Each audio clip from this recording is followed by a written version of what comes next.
بسم الله الرحمن الرحیم. یکی از اساتید اقتصاد اخیراً کلیپی ازشون پخش شده که در رابطه با مسائل دینی اظهار نظر میکنن و نهاد روحانیت را ساخت پرداخته زمان صفویه میدانند که برای ترویج خرافات تأسیس شده. بنده در رابطه با مسائل اقتصادی که نظرات اقتصادی ایشون اظهار نظر نمی کنم، چون تخصصی ندارم. ای کاش ایشون هم حریم علوم را محترم میشمرد و در مسئله تاریخ که تخصصی ندارد اظهار نظر نمی کرد. ایشون فقط به نهاد روحانیت اهانت نکرده، به ساحت علم توهین کرده. علوم تخصصی هستند. علم تاریخ یکی از علوم که متخصص خودش را میطلبد. اگر ایشون قائل که علم تاریخ علم نیست، خب پس اینقدر در جهان، در دانشگاه‌های معتبر جهان دانشجوی تاریخ جذب میکنن، هیئت علمی تاریخ جذب میکنن، اینقدر کرسی‌های تدریس تاریخ هست، اینا برای چی اگر علم نیست؟ پس علمه و متخصص خودش باید اظهار نظر بکنه و لذا ایشون به ساحت علم توهین کرده. دو، به افرادی را ایشون به عنوان مروج خرافه معرفی میکنه که از افتخارات ایران و اسلام هستند. شیخ بهایی که از لبنان آمده، به گفته ایشان شیخ بهایی مروج خرافه است.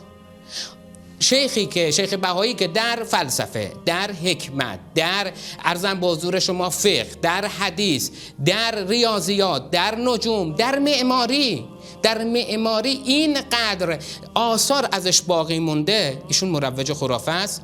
آیا کسی هست که بره اصفهان و با منار جنبون آشنا نباشه و یکی از جاهایی که میخواد بازدید میکنه منار جنبون نباشه؟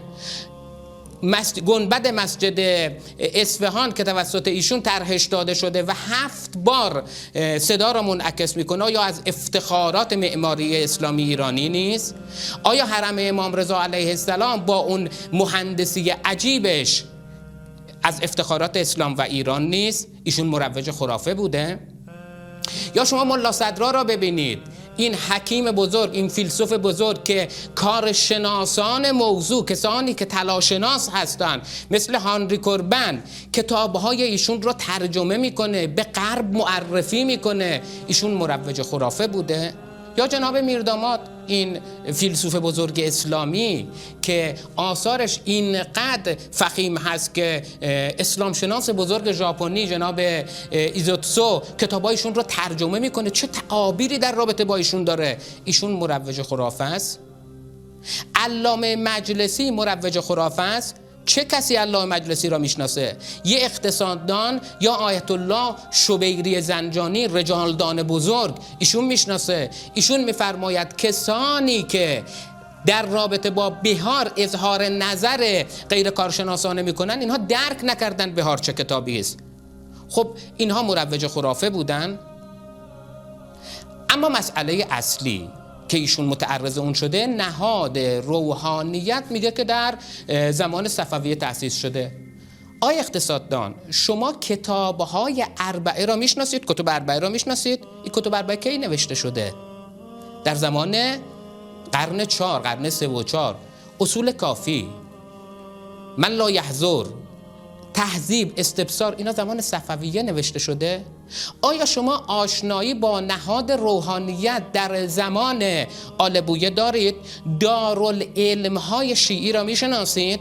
دارالعلم فاطمی، دارالعلم عضدالدوله دیلمی در بغداد، دارالعلم سیف الدوله همدانی که در جای جای جهان اسلام یک زمان شیعیان دارالعلم داشتند که حوزه‌های اولیه جهان تشیع محسوب میشه، اینها زمان صفویه بوده. شما نه تنها در زمینه‌ای که تخصص ندارید اظهار نظر کردید، بلکه اظهار نظرتون اشتباه است.